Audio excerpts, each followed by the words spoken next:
So I did some homework to figure out why somebody would so rudely suggest that I take my beautiful original equipment off of my car and put on a conversion kit that adds a dual full master cylinder and disc brakes to the front of the car. Now, why would I want to do that?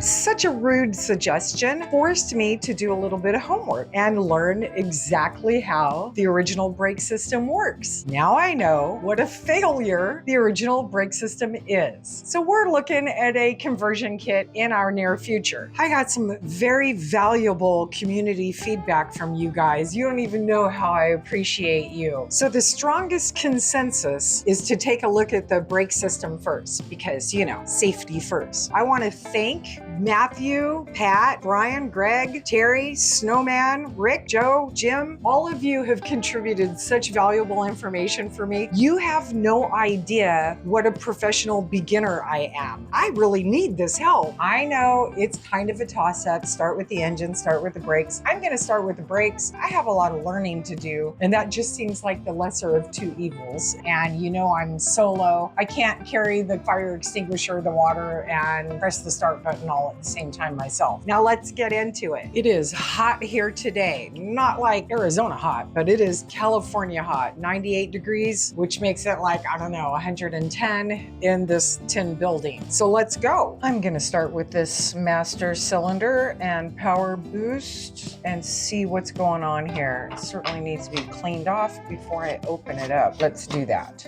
Let's see if there's any brake fluid in this thing. The sad thing about all the tools that I had was being inexperienced. I probably got rid of some tools that I need. And surprisingly enough, in the get rid of this stuff drawer, I found some 8-point sockets.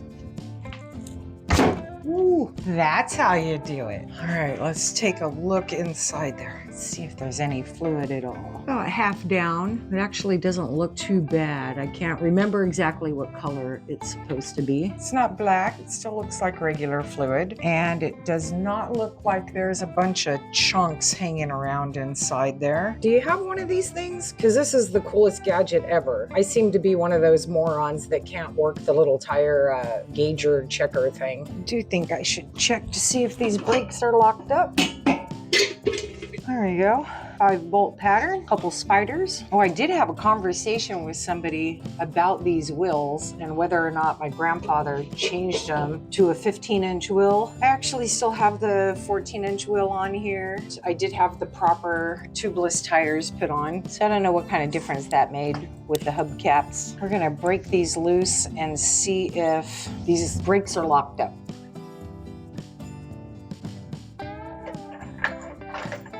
Why didn't you guys tell me I had to lift the car by the frame rail to get the tire off? That was a pain in the ass. I didn't know what I was doing there. These retainer clips are clearly the stupidest thing I've ever seen in my life. Not even quite sure what they're for. Apparently to hold the drum on. All right, let's see how this is gonna go here. For those of you who told me to start with the engine, starting with the brakes, because I did drive this car into this garage about 4 years ago. I think I'll be able to get that engine started. Before I pulled it into the garage, I actually went and drove it around the block for one last hurrah, and I had absolutely no brakes. I would press on the brakes and pull it up with my foot. I had no business being out in it, but that's the kind of girl I am. I think this thing's actually gonna come off. Ooh, a little oily mark there in the top. Ooh, that thing's dirty. But look at this brake here. Get some leakage in the wheel cylinder. No wonder they rebuilt those bad boys. Let me see here. Yeah, it's bad. Now we know how bad those look. Oh, thank God there's a little breeze. This like 32% humidity here in California is killing us off. Nothing like you people on the East Coast where you have real humidity. We're out here dying at 30%. Well, that answers a lot of questions about the brakes, doesn't it? The next question is, do you think I ought to put disc brakes back here or just in the front? Isn't that a pretty rear end? Well, Ford type, right? For my friend Sven, who told me to take a restoration off the table. I know why you said that. I get it. But dang, look at just how bad it is under here, you guys. I actually thought those were rust spots. Maybe they are. What do you think? What needs to happen under here to at least make her look clean and a little fancier than she is now? Do I have to take the rear end out to do the pinion seal? I want to take the rear end out to paint it, redo all the brakes, and make everything pretty, just like I did the Camaro. I can't help myself. Get the leaf springs done, get this thing sprayed off, take the gas tank down, rehab that. I don't know. What do you think, you guys? Maybe I'd be faster at it than I was in the Camaro. I don't know. That Camaro job took me 2.5 months. I'm a little embarrassed by that. I'm not the sharpest tool in the shed. I know I've taken brakes apart in the Camaro and I've cleaned them up and put them back together, but I didn't mess with the master cylinder, and it never occurred to me to learn how the braking system actually works. I think that I'll have a better informed decision-making process if I actually know how this braking system works. I find that I do actually understand something if I'm able to explain it to somebody else. I'm gonna try to explain what I've learned in very basic terms. I'm sure if I'm off base, y'all will correct me in the comments. So feel free, have at it. In my very simple way of explaining how the brake system works, you need 3 components. You need human strength, you need vacuum pressure, and you need hydraulic pressure. You need all 3 of those. If you don't have all 3 of those, you'll be trying to stop this,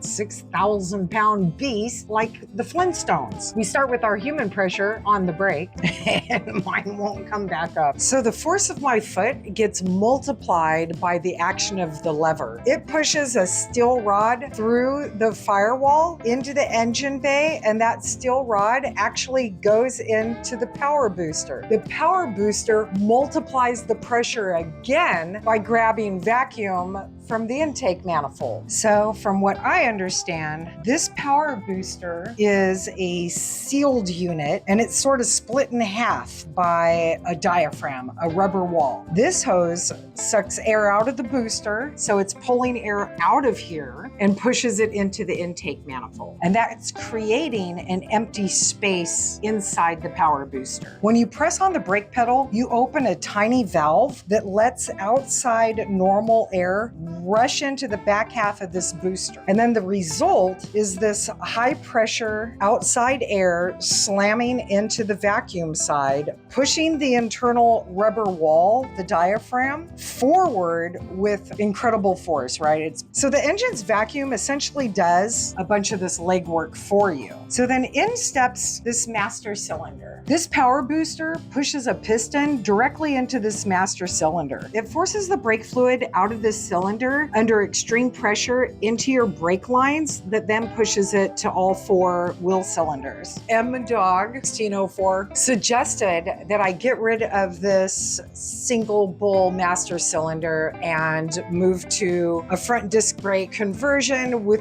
dual bowl master cylinder. Why would I want to spend almost $2,000 just on the brake system alone when I'm just trying to get this car moving? And then of course, once I started learning about how the brake system works, M-Dog, you have a valid concern when it comes to these old cars. This is one of the problems with being inexperienced with cars. I figured whatever original equipment is on here was perfectly engineered for the time that it was on the road. But I understand now with new technology and splitting the hydraulic fluid with a splitter so that you have brakes in an emergency, or if you have a failure in the back, you still have front and back and forth. So by God, for any of those, 17-year-old car builders that are building an old car that has the single bowl master cylinder, now I know why you should consider a conversion kit. And we're going to do exactly that. I'm studying all the pricing now and figuring out how much I want to spend on that kit and making sure I get the right one that'll fit in my engine bay with the 312 wide block. Thank you for that added bit of information, because because it would not have occurred to me. I thought I'd have to rebuild the power boost and the master cylinder because it's all leaking up in here. And I know that's kind of sketchy. I don't know. I was